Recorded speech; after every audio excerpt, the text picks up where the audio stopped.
So, thank you for making that of record. Alam sa kriminal kung saan silang impernong gusto nilang pumunta. Well, Mr. Chair, for the record, You make your own history in this planet. yes, Mr. Yun Chair. ang gusto nilang mangyari.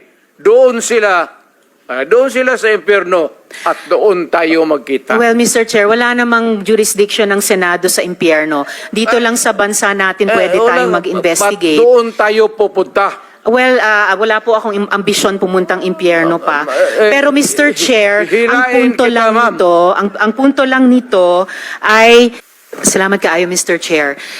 So i-summarize ko na lang yung unang line of questioning ko.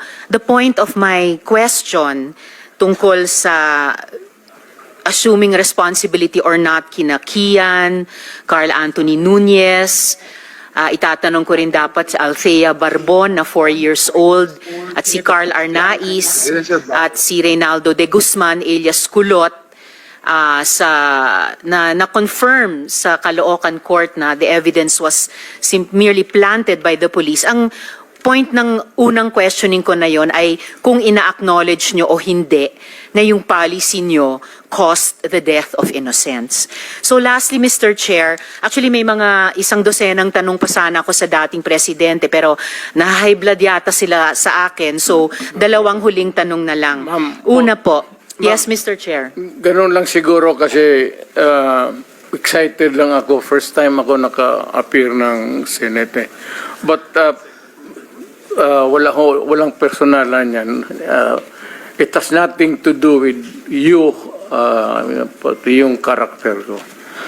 Yung boses ko lang kasi excited. But if we are offended by the demeanor, then mag-change gear ako. I'll try to do it with moderation. Salamat kaayo, Mr. Continue, ma'am. Chair. Continue. Salamat kaayo, Mr. Chair. At saka, Hindi, sadali, ma'am. Mr. Ganito, Chair. and I'm addressing lahat kayo. Taga-probinsya po ako. Hindi ninyo pwede akong masumo na papaulit-ulit. Pag ginawa ninyo yan, isnabin ko kayo. Wala akong pera. I am not that rich na mag-travel dito sa aeroplano. Mahal yan. I am bubuhay ako sa retirement pay ko. So, pati itong pamasahe ko, retirement pay ko yan. Wala akong negosyo ever since. Gobyerno lang ako. I have been an employee of government ever since. Kaya, I do not have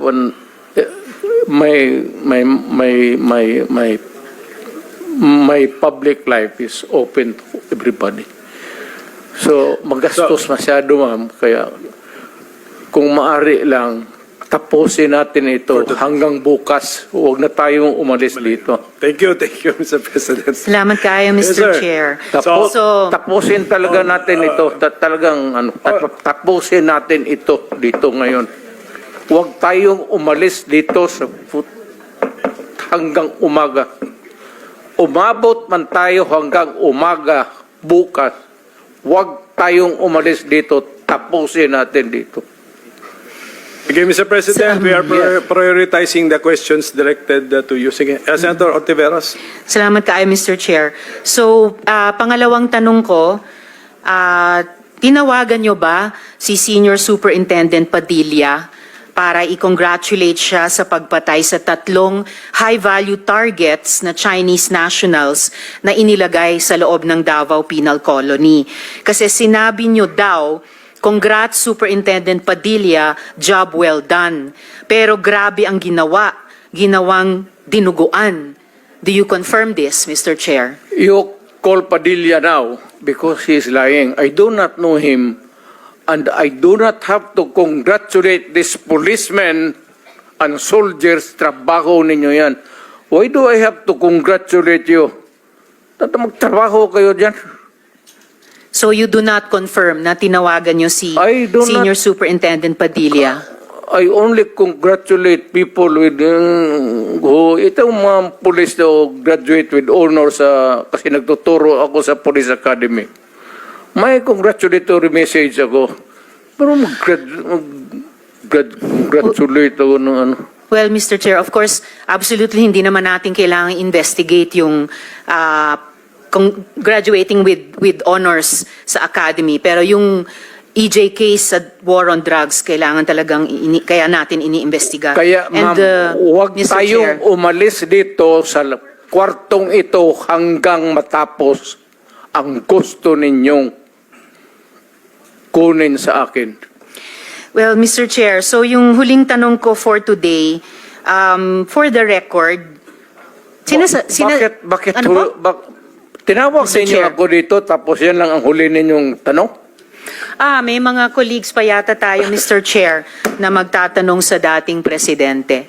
So, for the record, sinasabi nyo ba na ang mga drug users at drug criminals ay dinideserve nilang mamatay na lang kaysa pumunta sa jail? O para i-paraphrase ko si Patricia Evangelista, do some people need killing, Mr. Duterte? Ma'am, presidente ako. Nagagastos ako sa gobyerno. Bakit ako magbubuhay sa mga putang inang yan? Kung yung pera na ipapakain ko dyan sa preso, ibigay ko na lang doon sa mga tao dyan sa walang bigas. So, mas okay Walang pong trabaho. patayin sila kaysa Wala ipreso mo pakialam sila? dyan sa kriminal, ma'am. So, thank you for making that of record. Pakialam sa kriminal kung saan silang impernong gusto nilang pumunta. Well, Mr. Chair, for the record, You make your own history in this planet. yes, Mr. Yun Chair. ang gusto nilang mangyari. Doon sila sa impyerno at doon tayo magkita. Well, Mr. Chair, wala namang jurisdiction ng Senado sa impyerno. Dito lang sa bansa natin pwede tayong mag-investigate. Ba't doon tayo pupunta? Well, wala po akong ambisyon pumuntang impyerno pa. Pero Mr. Chair, ang hirain punto kita, lang ma'am. nito, ang punto lang nito ay nung magsisimula ang anumang police operations, drug-related police operations, supposed to be at sinabi ng mga resource persons, merong pong manual of operations, merong continuum of force sa pag-enforce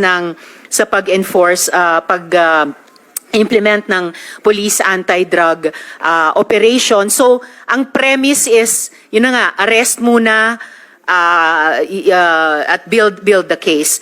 Well, Mr. Chair, no, as a final word, I hope and I imagine that the Department of Justice is watching dahil ang daming admissions ng dating presidente involving criminal acts. Salamat kaayo, kasaysayan na lang po maghuhusga. Salamat kaayo, Mr. Chair. Thank you, Senator Mr. Ontiveros. Chair. Yes, go ahead, Mr. President. Nagtataka ako hanggang ngayon ang Justice Department hindi pa nag-file ng kaso hanggang ngayon. Katagal lang. Matagal ako pumapatay ng tao hanggang ngayon hindi pa sila nakapile ng kaso? Mr. Chair, another addition to the list that's growing by the minute. Okay, for the record, Mr. President. Wala na tayo Mr. President, for the record, kasi may nagtanong din sa akin Huwag na tayo magdrama dito. Tapusin na natin itong istorya na ito dito sa Pilipinas. For the record, Mr. President, wala. Kasi naawa ako dito sa mga pulis.